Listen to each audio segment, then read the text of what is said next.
Hello, hello, hello, hello. What's going on, everybody? Welcome to Al Stock Trades. How's everybody doing today? Okay, ladies and gentlemen, we have a lot to discuss on the docket. So we got a lot going on here. So first things first, like what we said the past couple of days, as the Clover stock price dipped at $3.68, I was like, the algo flow is saying that this is pretty buy the dip opportunity, not financial advice, just some guy on YouTube, right? That has one of the biggest value investing communities with over $55 million of net worth. Just saying, very proud of what we created.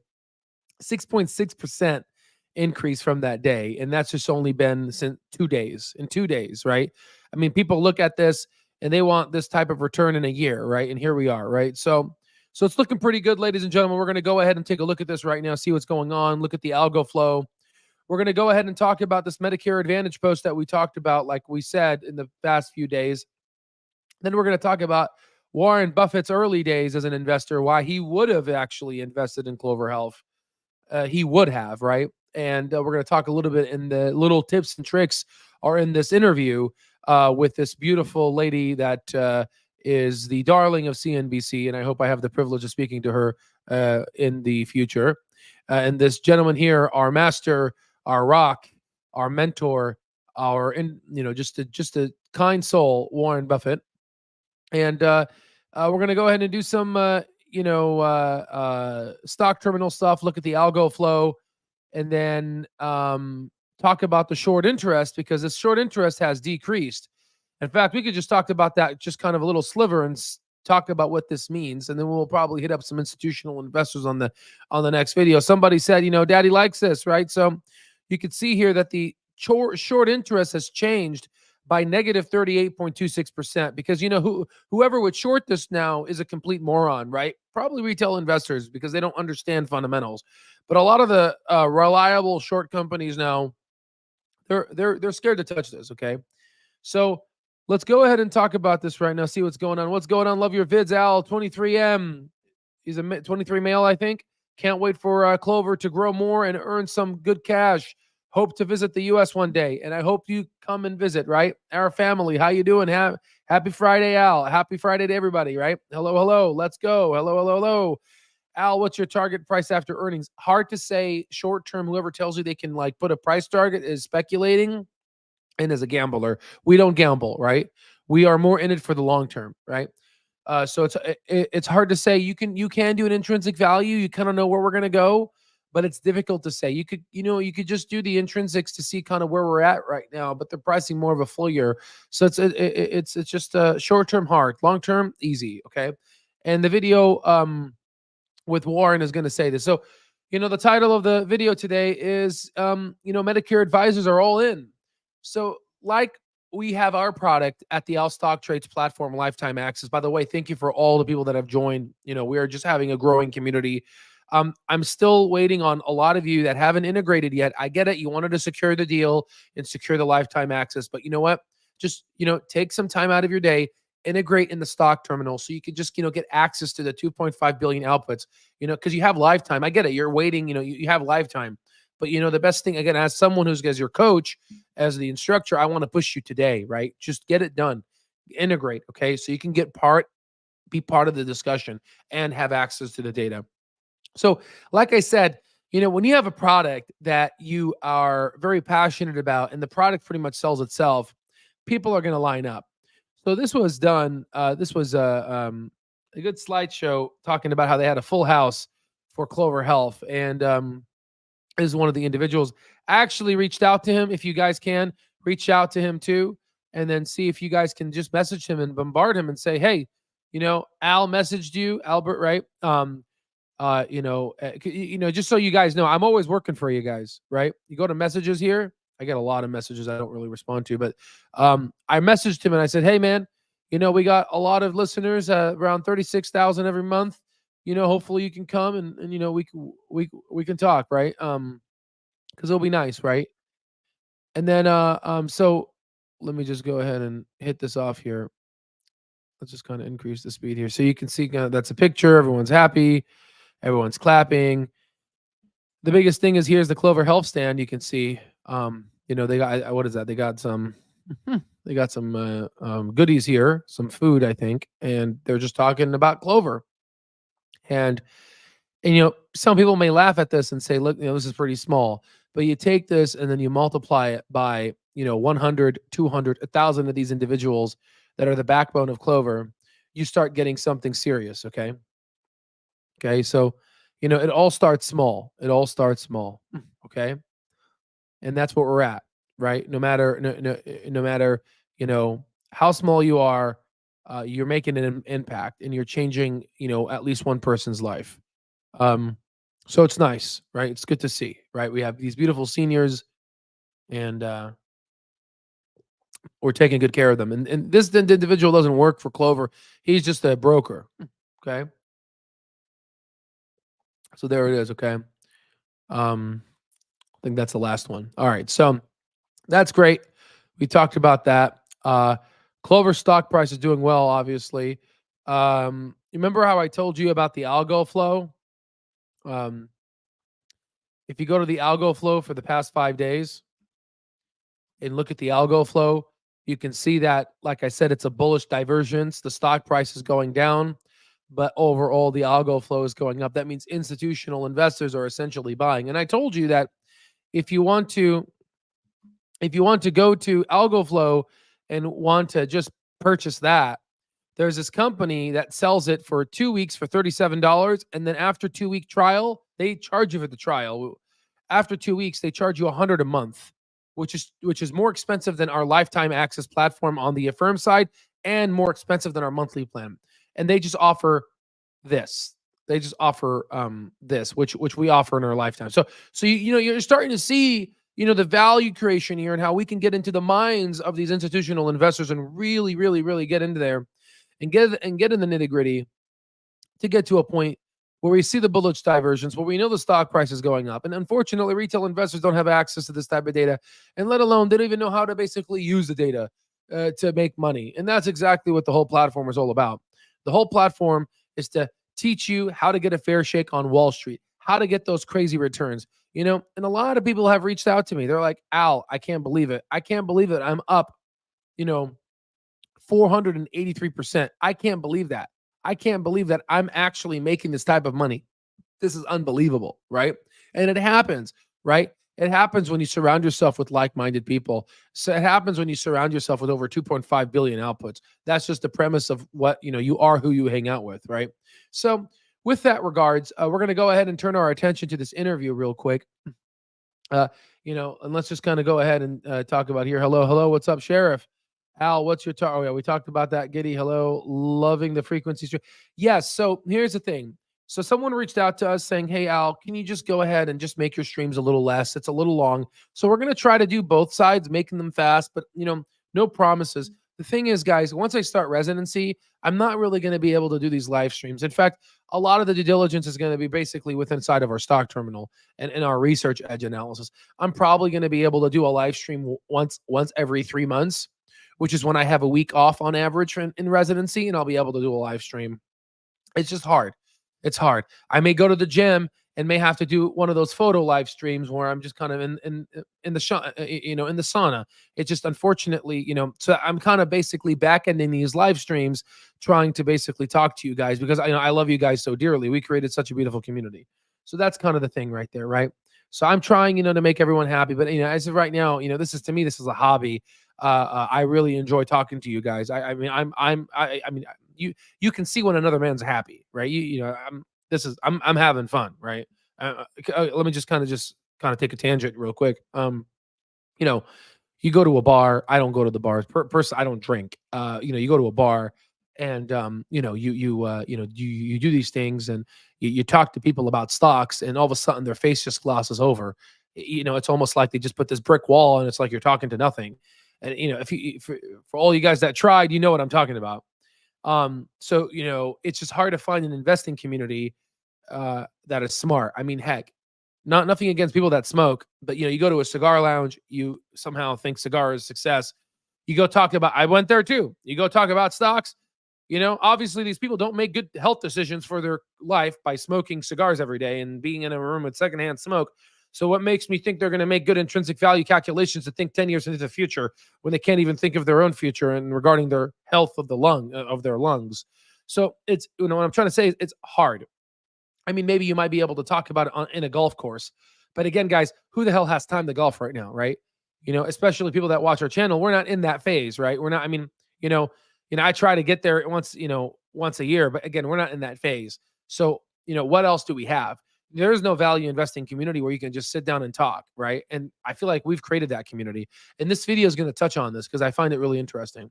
So yeah, I appreciate you loving the frequency of the streams. I appreciate all of you guys for tuning in from the bottom of my heart. You guys can see how much I'm having fun, right? I love this, right? Al, Palantir is expanding its territory to healthcare. Is that a threat to Clover? So we talked about this earlier on regarding Clover Health. I'm glad that you're trying to see holes in an investment thesis. That's just one of the greatest things regarding a moat. The problem is Palantir doesn't have access to patients. Palantir is not the insurance provider that has access to all the data. They can pair up with an insurance provider, but the insurance provider has different silozization, so it's going to be basically 5 to 10 years behind. So I as of right now, I don't think Palantir is a threat to Clover, but their company is doing really damn well. We called this out when it was $7 or $6.50, I think. And you can basically follow that video. We made a recent video where we calculated the intrinsic value. Our mastering and our Al Stock Trades platform even called this out, called SoFi out, called Tesla out, called Enphase out, called Nvidia out when it was literally before stock split and basically 10x. I hope that now with all of these bangers that we've been hitting, it's proven itself, the platform that, we actually deliver.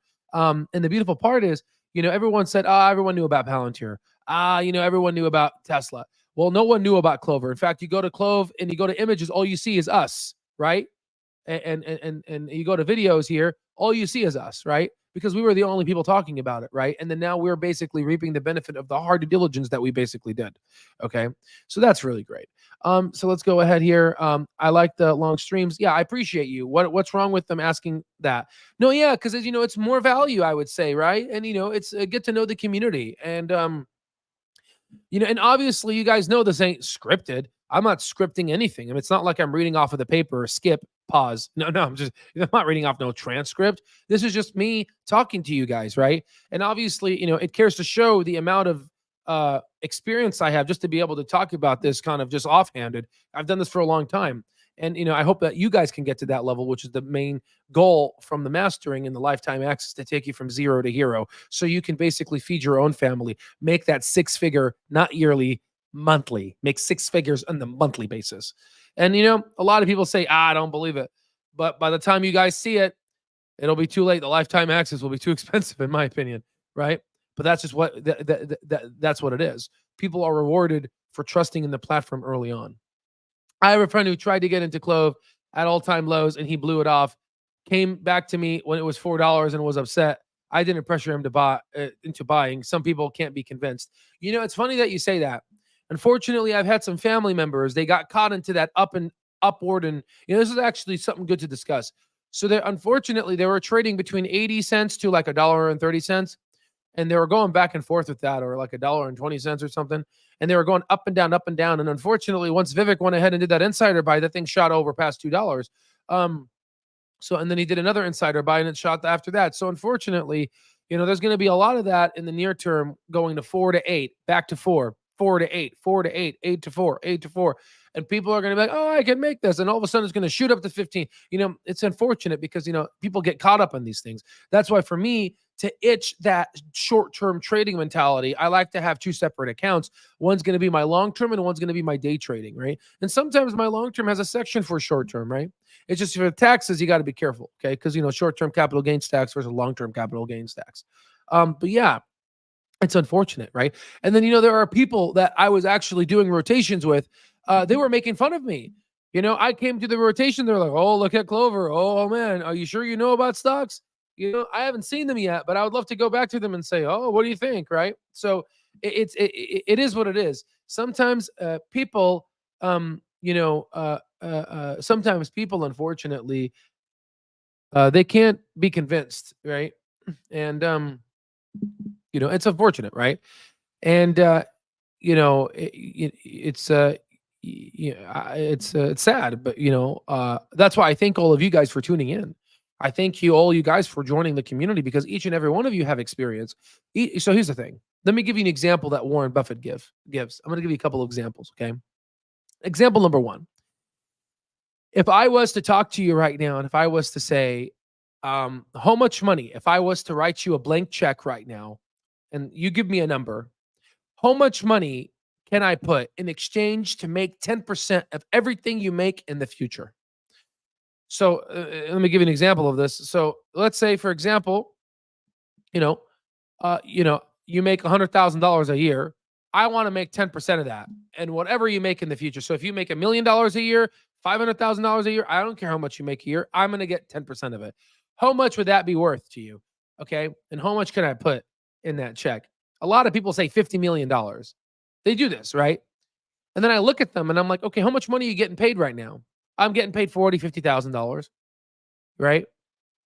So why are you letting an employer give you $40,000 to $50,000 when you think you're worth $50 million?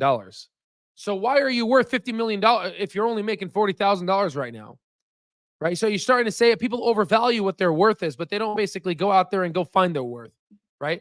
And I think it goes back to kind of the Sylvester Stallone Rocky, right? You got to go out. You got to go out there to get your worth, and you have to be willing to take the hits, right?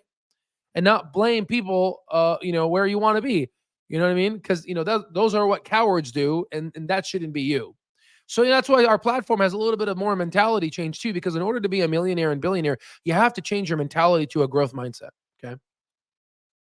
So the camera's coming out. I miss you guys, right? We haven't seen. I know. So I'm like going all over the country right now. So it's kind of difficult to have the camera, and this camera sucks.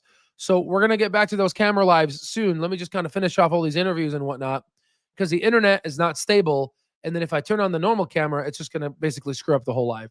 But we're going to get there. Okay. Athena, a competitor, or they do, but we are going to get back to those beautiful lives where we have the camera on, because I miss you guys. Right. SPAC price is my target nonetheless. Absolutely. Right. So there it is. Right. So Athena, competitor, or they do something else. Not sure. Yeah. I have to look at them. Right. So there it is. This coffee I'm drinking tastes terrible. So let me go ahead and unshare the screen here. Let me go ahead and share the screen for the audio real quick here, so we can just go ahead and watch this. Okay. We'll go ahead and play it back and forth here. Okay. I thought maybe we could. So hopefully you guys can hear this. Let me just kind of turn up the volume real quick here. Hopefully you guys can hear this here. Take a little time just to go back with the history. Warren. I think he's really cute. Well, watch. First of all, thank you for taking the time to talk with us today. I'm delighted. He's a guy. He's so cute. He's like, I'm happy to be here. I thought maybe we could take a little time just to go back with the history of the annual meeting, because this is something that now has 40,000 people who are coming here to Omaha. But it started out as what? Well, at the very first, we held the annual meeting in New Bedford, Mass. The company was a Massachusetts corporation, I believe. So the first, after 1965, I'm not sure exactly how many, but roughly 5 or 6 meetings probably were held in New Bedford, and nobody came except. So you hear that? You hear that? So when he first held the Berkshire Hathaway annual meetings, nobody came, right? Nobody came, right? So it just shows you where Warren Buffett used to be in the beginning. No one believed in him. Nobody came in his early days. Let's continue watching, because I think this is interesting. The required officers. And then when we came to Omaha, we started having the meeting in the lunchroom at National Indemnity. And I would say for 7 or 8 years, or maybe 10, there'd be about a dozen people counting my. So literally after 5 to 8 years, literally a decade, only a dozen people, like 8 to 12 people came to his annual meetings for a good 10 years.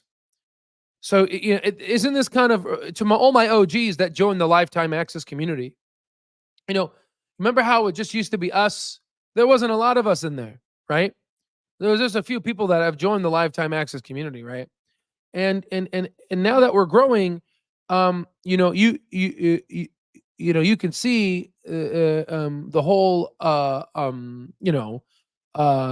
the growth there. So in the beginning of Warren Buffett, only 10 to 12 people came for a good 5 to 8 years.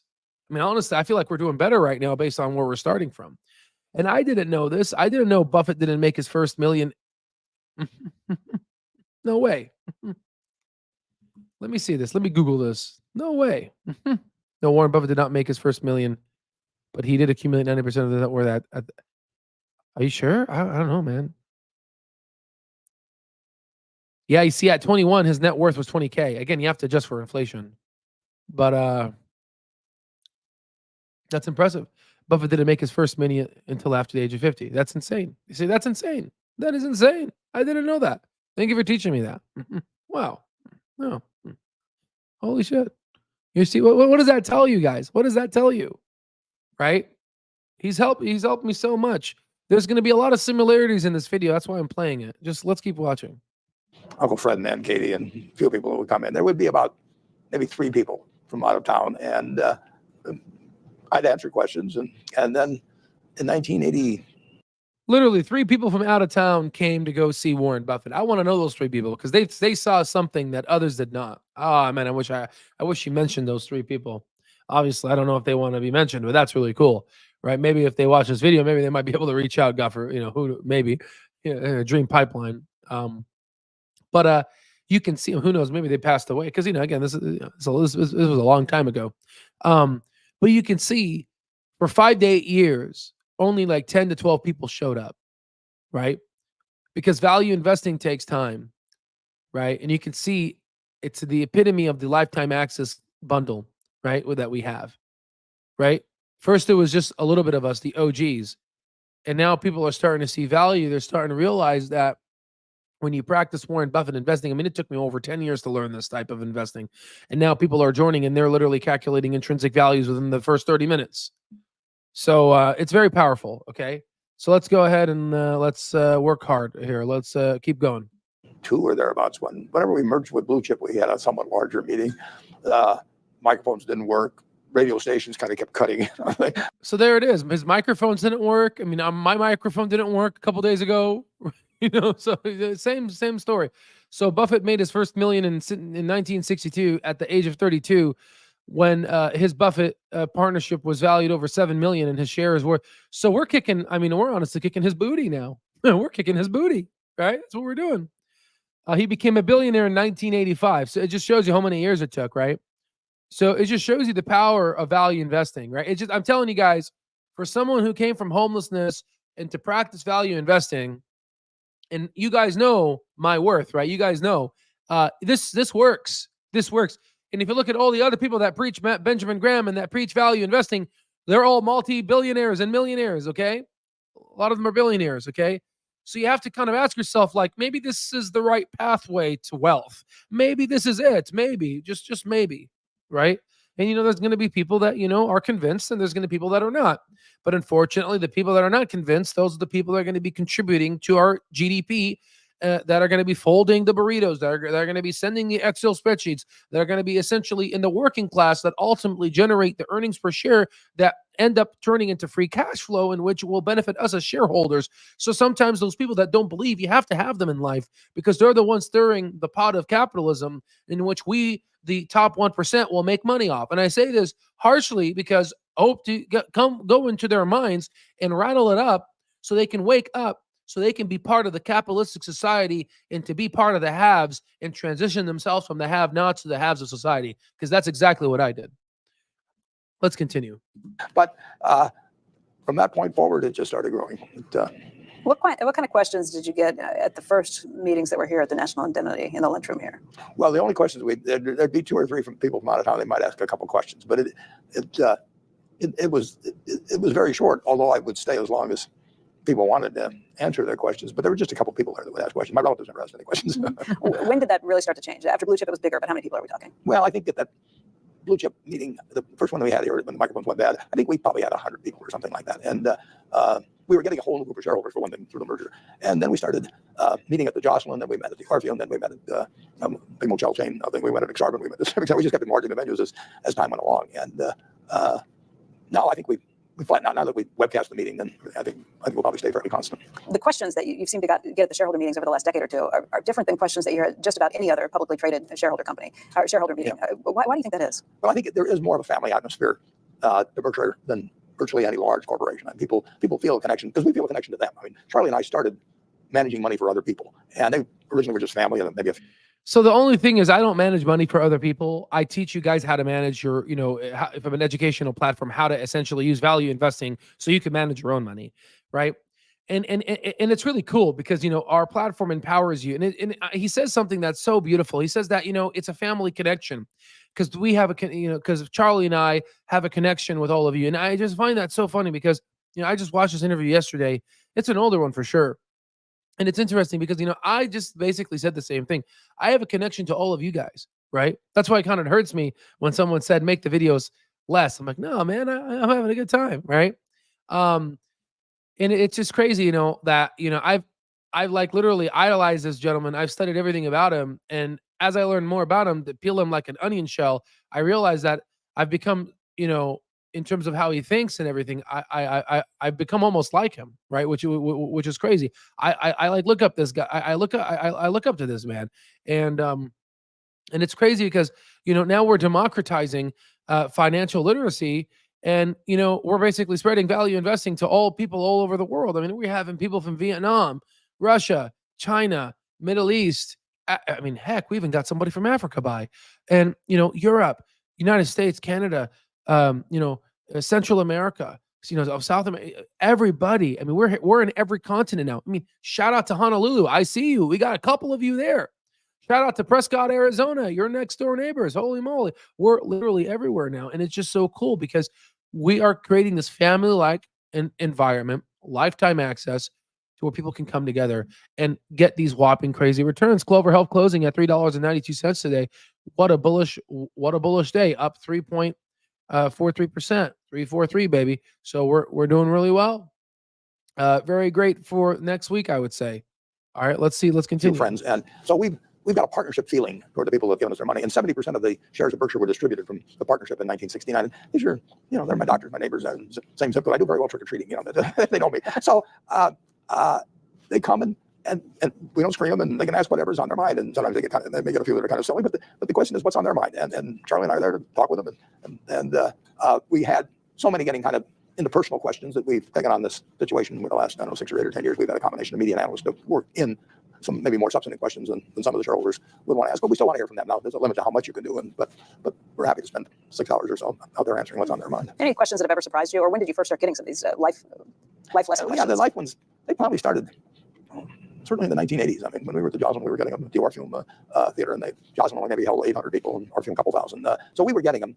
You know, a lot of people from Omaha that came too, and we never said anything was off limits. We wouldn't tell them what we were buying or selling, but they could talk about anything else. And it makes it more interesting. It's far more interesting than if you're just reading a bunch of numbers from the 10K or something of the sort. Do you remember the first question that came up that had nothing to do with business? Oh, we've had, you know, question, you follow this religion, getting into religion or getting into all kinds of things. And we had one young fellow that was 11 or 12, and he asked a question. He happened to be the grandson of a fellow from New York that had been with me in the partnership, and he asked a question one year, and I reported in the annual report that 11-year-old Nicholas asked me this question. The next year he stood up and he said, you know, when I asked that question, I was actually 10. And he said, if you can't even get that straight, why should I believe any of the other numbers?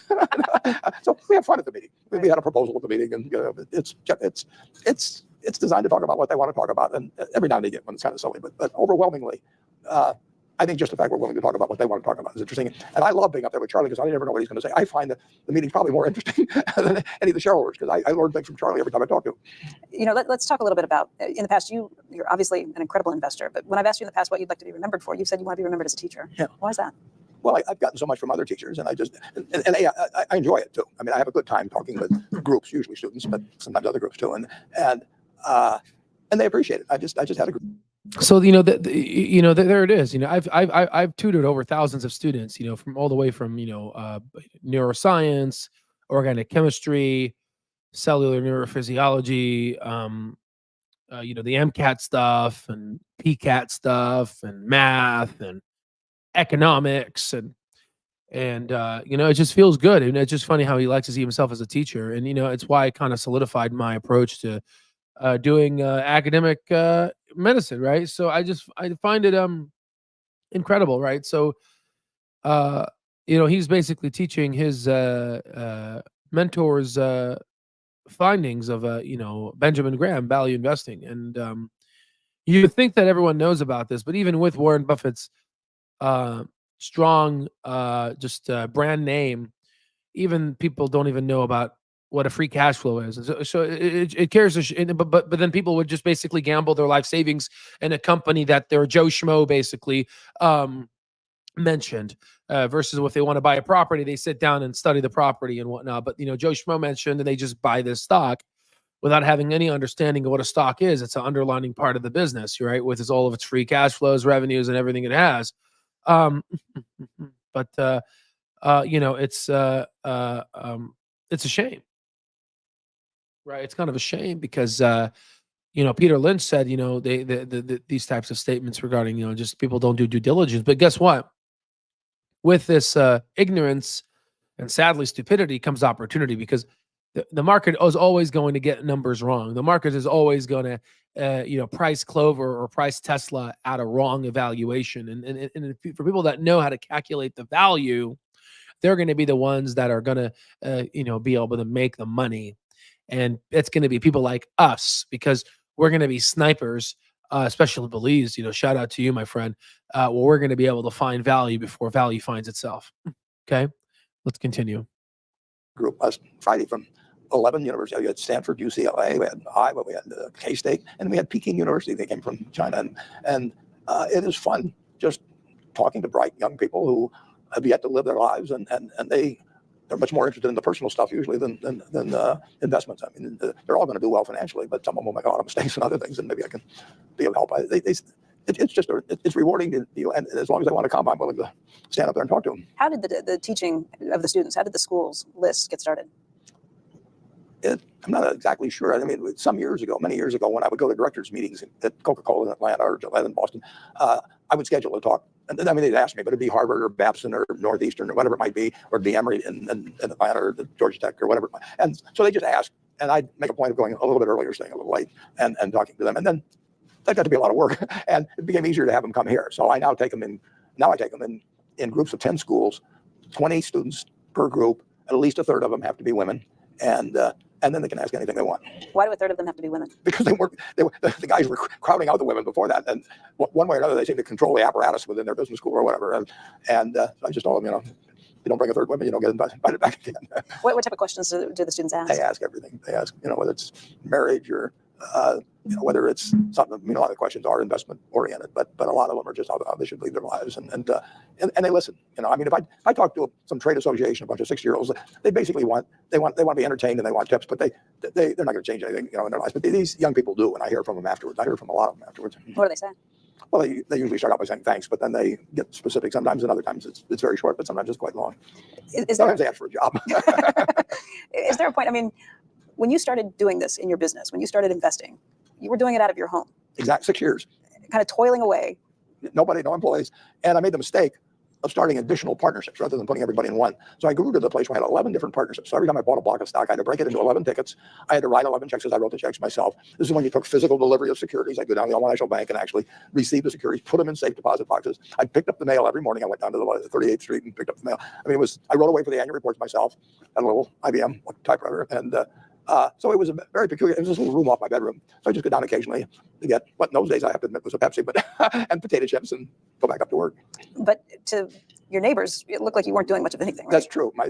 So you could see overall the how he used to be like, right? He used to just kind of be in his room and do all this analysis, and everyone just used to make fun of him. I assume you probably can relate to that. Everyone probably made fun of your Clover investment, right? I've heard that many times. My dad was making fun of me, and then now they're not laughing anymore, right? Now they're asking you what's the next stock, right? So, there it is. I had this one neighbor, Don Gio, who went on to be president of the Coca-Cola Company, and his oldest daughter used to come over because we had a jungle gym in the backyard. So we'd play on the swings inside as he went off to sell coffee. And when it came time to ask him about joining my partnership, he said, "You think I'm going to get $5,000? The guy spends all day riding on slides with Kathy." He said, "You're out of your mind." So how do you go from being the guy who works up in the attic and kind of squirrels around the house all day to the guy who can't walk down the street without people recognizing you, recognizing your voice, and asking for tips on how to live life? It's not that much different. It could be maybe a pain under some circumstances, but it really isn't. People in Omaha, the cleaning lady calls me Warren. My relationship to them really hasn't changed very much. I do get recognized more out of town than I used to. My friend Carol Loomis used to say I should be a private investigator because I'm so forgettable. I could be following somebody for 10 years, they never notice. But maybe it's the white hair or something. But now there's more of that. But it's fine. It hasn't really changed my life that much. Was there a point though where You realized, okay, this is different. Because I've seen you walk down the street in New York City and had people who are turning around trying to take selfies of you as you're walking down the street. Yeah. Yeah, thanks for being on television. I'm recognized more, and probably the older you get, the more kind of distinctive you look from other people. But it's helped my life more than it's hurt my life. I mean, I think people, well, who knows what their lives may be, but it hasn't hurt mine at all. I think about it, though. You're somebody who never felt very comfortable speaking publicly. In fact, I was terrified. When I was young, I couldn't do it. I mean, I took the Dale Carnegie course and handed the guy, after once signing up and stopping payment on the check of $100, the second time with Wally Keenan in Omaha, I gave him $100 in cash. And it's like we became good friends. He joined the partnership and did very well. But it forced me and 30 others in the class to get up and didn't necessarily make fools of ourselves, but somehow avoid getting tangled up, just in all the mental blocks that come with me in public speaking. And I went right out after I finished that and went to University of Omaha. And I just said, I want to teach because I got to get up in front of people. And that first class that you were teaching was what? It was investments, but I had these students, a good many of them came from Strategic Air Command. They were in programs, so they were twice my age, and they were majors or maybe colonels even. And at the end of one of my first ones, this 40-year-old major came up and he said, after 2 hours, I think I'm dazzling him and everything. And he comes up, what was that all about? I said, that was the Socratic method. I said, that's the way I teach.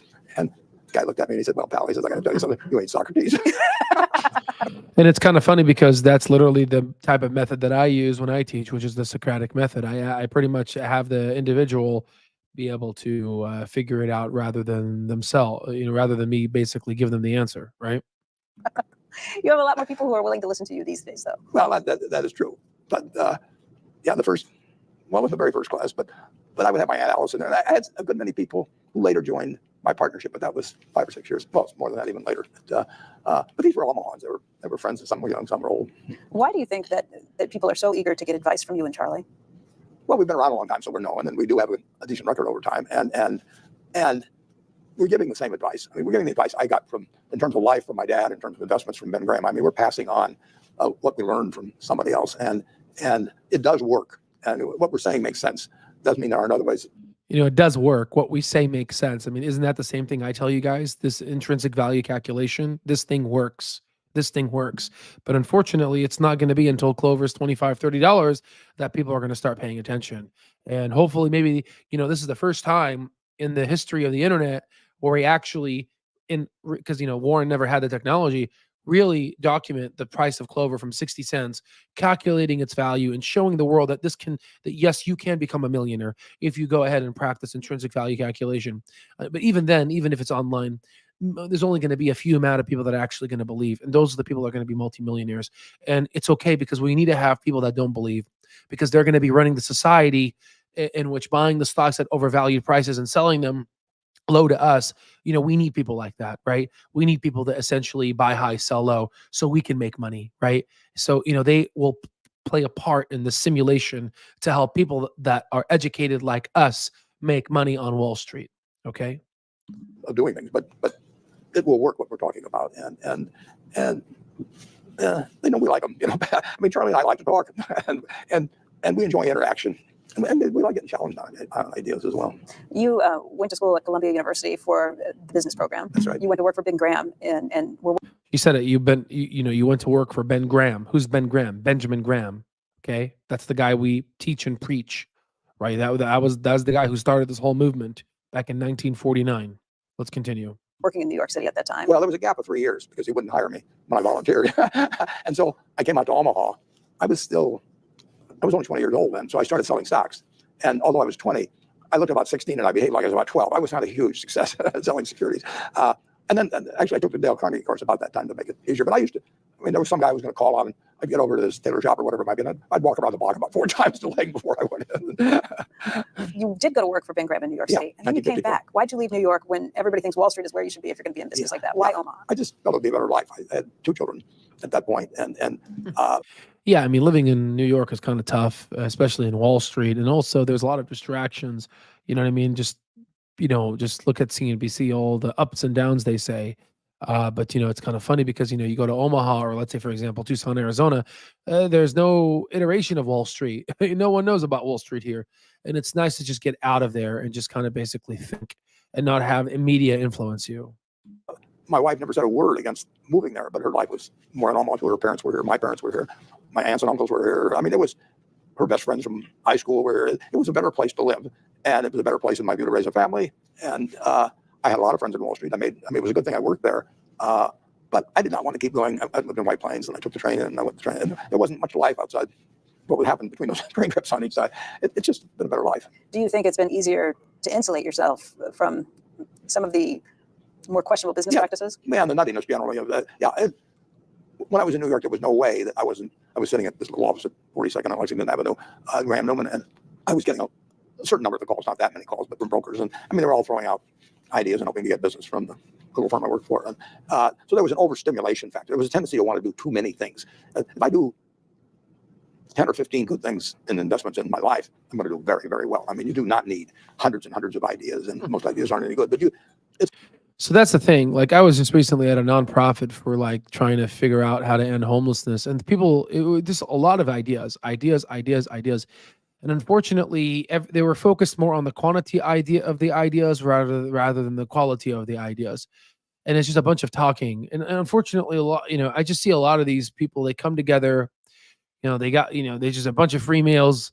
People come together and they just basically, that's why I make my own nonprofits, because I don't think these nonprofits are run effectively.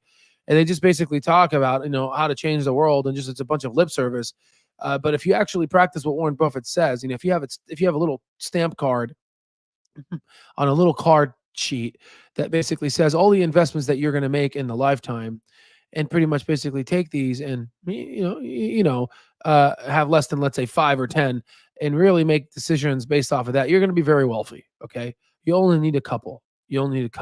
Right? And in our case, since we know the intrinsic value, some people just need one. They're going to be mega millionaires, right? And that's just what happens when you use the power of the intrinsic value calculation, right? You're using things that many millionaires and billionaires before they became millionaires and billionaires, and you're using this. And this is exactly what we teach and what we preach. It's a business where emotions play a big part with most people, and emotions do not help you make good decisions in investing. So you said emotions basically play a part in this decision, and they don't basically help you make good decisions. I mean, just look at all the emotions that we've had. A lot of people were calling us BS, how Clover is this and that. But then all of a sudden, where are they now? They're quiet. They're not here. Where are they? They probably sold out, and they didn't even want to watch this video anymore. They didn't want to be here anymore, because this reminds them of their failure, because they cannot look themselves in the eye to say, I am the barrier of me becoming a millionaire. The reason why I'm not rich is not because of the government, it's because of myself. I am the reason why I'm not rich, because I kept myself away from gaining these millions, because I let emotion get in the way. Almost been a much better place for me. I mean, I wonder if that's part of the reason that people are attracted to your advice, because it is a step removed from the latest craze or the latest fad or chasing down things. Yeah, and I'm not selling them anything. I mean, either. And so it's unbiased advice from somebody who's been around a long time. It's worked in my case for me, and worked for Charlie. And I try to talk their language. Basically, it's my own language, so it's not an effort. But I think that helps. I think people can tell when you're saying what you believe versus talking points. It always infuriates me when every time I'm, somebody thinks I might talk about politics or this or that, they want to give you talking points. I mean, I need to feel like going on there with the talking points, just reading them and saying who said it to me. It's kind of irritating. And he said it, he doesn't like to do talking points. I hate when people have talking points. Just speak freely and just talk, right? And if you can't do that, you haven't mastered the subject. But anyway, I enjoy it. In that vein, you write your own annual shareholder letter every year. I write the letter. It's edited by a good friend of mine, Carol Loomis, but the letter's mine. It's been 53 years. The very first letter that you wrote, how did that go? Did it go straight to the shareholders? No, the very first, I felt the necessity then. Berkshire Hathaway was controlled by Buffett Partnership. We had control of the company, control of the board, but they had a couple thousand shareholders, and they had reported in a certain form over the years. And we controlled it, but I did not take official positions where they didn't draw a salary from Berkshire or anything. I did write the report, but initially I kind of wrote it in the same mode as previously had been reported. And then their custom was to send it to the company lawyer at Ropes and Gray, a fellow named Ray Sargent, a wonderful fellow. And he sat back with a lot of thoughts about what I should or shouldn't say. So from that point on, I never said it to lawyers again. The unvarnished truth. I'm not saying anything in there that I don't believe is true. So I do it in my own way, although it shifted to my own way gradually over time. I mean, particularly after I dissolved the partnership in 1970, then I took a position as chairman of the board, and I got more serious about writing the report. And then I was on an SEC committee in 1977 on disclosure, and I think I really decided to step up the writing as if I was writing to my sisters, because I actually participated in a little book that the SEC wrote about plain writing, and it is a technique I use. I write Dear Bertie and Doris, and then I later changed it to Dear Shareholders. But it helps to have somebody in mind that you're talking to. And my sisters are both very bright. They've got probably all their money in Berkshire, so they're interested, but they're not following day to day what's going on. And so I try to use a vocabulary and talk in a manner that I would talk if I was sitting talking to them. That style has attracted a huge following, and I know you hear from a lot of people too. What kind of mail, letters, cards, phone calls do you get at the office? Yeah, I don't get that many phone calls, but I get quite a few letters, and I've gotten way more letters as the years have gone by. But that's partly because books have been written, or because I'm on CNBC or something of the sort. And a lot of them they're just very nice letters. I mean, they come frequently handwritten, and they're not emails, but sometimes they are. But they're just letters, and I'm glad people feel they can write me. Now, some of them just want an autograph or a picture or something like that, but we don't count those. But some of them just say that, they appreciate getting advice. And a lot of actually a fair number say they were doing it wrong before, and those are the nice ones to get. Do you respond to those letters? Do you read them? I read them. Yeah, I definitely read them. And I sometimes respond fairly often on the letter itself. It's just, I don't want to take up my assistant's time. All right, guys. So he's going to say something right now that's going to go back to our title, why Warren Buffett would have purchased Clover. So he's going to talk about this right now in the last few minutes. Dictating letter and everything, she's got more than enough to do. So frequently I'll scribble a line or two on it and send it back. Sometimes I send them like a little note paper and I send it. And other times I don't. I mean, it just depends on how much is going on to some extent. Do you think there's a danger of becoming mythologized, of any of this being twisted or being out of your control? Well, there certainly is, in the sense that people sometimes use my name on internet stuff to promote things. And I mean, and you really can't stop much of that. So you get people trying to commercialize, and frequently outside the United States, where they're really just using it to try and entice people to something that they're going to get a bad result in. So I don't like that. And it's very hard to police that sort of thing. And you certainly don't want people to get their expectations up about getting returns that are similar with the huge amounts of money we've managed now compared to what we could do 50 years ago. My returns have gone down every decade. All right, here it is. Okay, ready? I'm gonna make this slow so we can hear this out. Okay. He said his returns have gone down every decade, and I'm going to explain why. He explains why too. All right, pucker up, guys. Open up your ears if you haven't. This is where you need to listen. About getting returns that are similar with the huge amounts of money we've managed now compared to what we could do 50 years ago. My returns have gone down every decade of my life since the 1950s. So since the 1950s, his percentage returns have gone down. My best in the 50s, I did second best in that. It's just taking down the line, and it's from working with more money, and it's from working with more money. The problem is he used to purchase small caps. In fact, that was a lot of his investments until Charlie came, and it got to a point where, like for example, when Clover was at a $400 million market cap, okay, fine. He buys more than 25% of the company, let's say at $100 million. Okay. All right. What is he going to do? Double it? 10x it? Okay, yeah, it'll turn into $1 billion. But he doesn't do that. He likes to buy 50. He likes to spend 10, $20 billion in a company and expects to 2, 3, 4x that, right? So like working with bigger monies limits the amount of return, because the doubling of $100 million stock is harder to do than doubling of a $1 trillion stock. Okay. Probably from having more competition. More competition and was there a point and having more money where you ever looked back and thought, wow, this was the moment that I realized it's no longer just about me and this small group of my family and friends and partners? Was that so? That's kind of it right now. We can go ahead and finish it off. I guess we can finish it off. Was there a moment that ever struck you? I think it just sort of crept along as crowds at the meeting increased, and the request for the annual reports. We get a lot of requests for the reports, and it's been sort of writing a book on the installment system with a lot of repetition. But it's been sort of gradual. I mean, if some book came out, well, there was the first book, Robert Hanks, not necessarily the first book, but the one that hit big was the one by following Robert Hagstrom, who I really didn't know, but he sold a lot of copies back around 1993 or thereabouts, and then it's become a little small industry. People, they can always sell 10 or 15,000 copies. They write nothing but repeat something that's been said earlier. So, but I would say a few books have stimulated things. I'd say a few TV things have stimulated things. It's sort of cumulative. Warren, thank you so much for your time. Okay. I really appreciate it.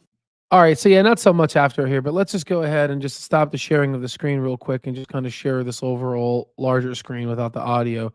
So yeah, as what one of our members pointed out, Clover closed at $3.92. Really good. I'm not too sure. Shant, go ahead and send it in our lifetime, the executive or just the CLOV chat inside. I want to read more about this. I haven't seen this, I think, so I want to read more about this. I don't see much liquidity out there being able to sell large amounts of covered calls. So, that's what we're doing right now, and we're making great money selling them. The thing is, what's going to end up happening is as the market cap gets bigger, because now it's around $2 billion market cap, the options chain is going to get more juicier, and big money is going to come in. So the options chain is going to end up growing. Also, we're going to be remaining all of our, again, not financial advice. This is just kind of what I'm doing. I'm going to be releasing things more privately because, one, I don't have time in residency. I'm going to be releasing them more in our private stock terminal for our lifetime access members. But a lot of people are, not going to have the GPS data analysis that we have. So we're going to be able to navigate these things while others sadly are not going to be able to do that. We'll show the aftermath on the Al Stock Trades YouTube channel, and it's going to make us a lot of money. But just go ahead, look at the options chain for Tesla, and you'll be able to see that yes, there is sufficient volume for sure. Or just look at the ones for United Healthcare or Humana. So it's there. Clover's a growth company, not a value, not a value stock, but it's a value stock because it's so undervalued that it's a growth company. So we literally got the best of both worlds, right? How are you doing, Buddha Bud? What's going on, Jake? How you doing? Yeah, Warren Buffett eats McDonald's and Coke all these years. It's crazy, man. It's crazy. Yeah, I agree with you. A lot of charities are bull. Right. I love you, Patrick. Love you a lot. Oh, 100% for sure. Yeah, he definitely used to invest in small caps. I think, let's see. Warren Buffett. I mean, that's just how he used to do.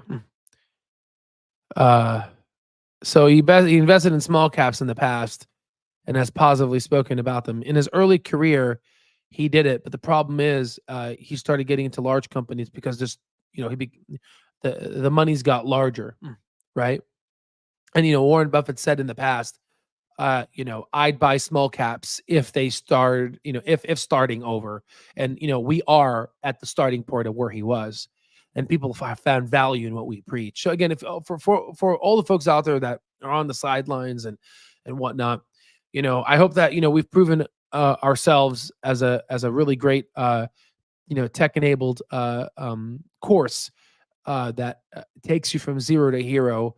And ultimately, at this point, it's the people that want to basically become millionaires or the people that want to become naysayers, because there's always going to be naysayers part of life. And I hate to say that you will be part of the individuals that play a part into pushing our capitalistic society, which we will benefit of as the bourgeoisie. So it is what it is.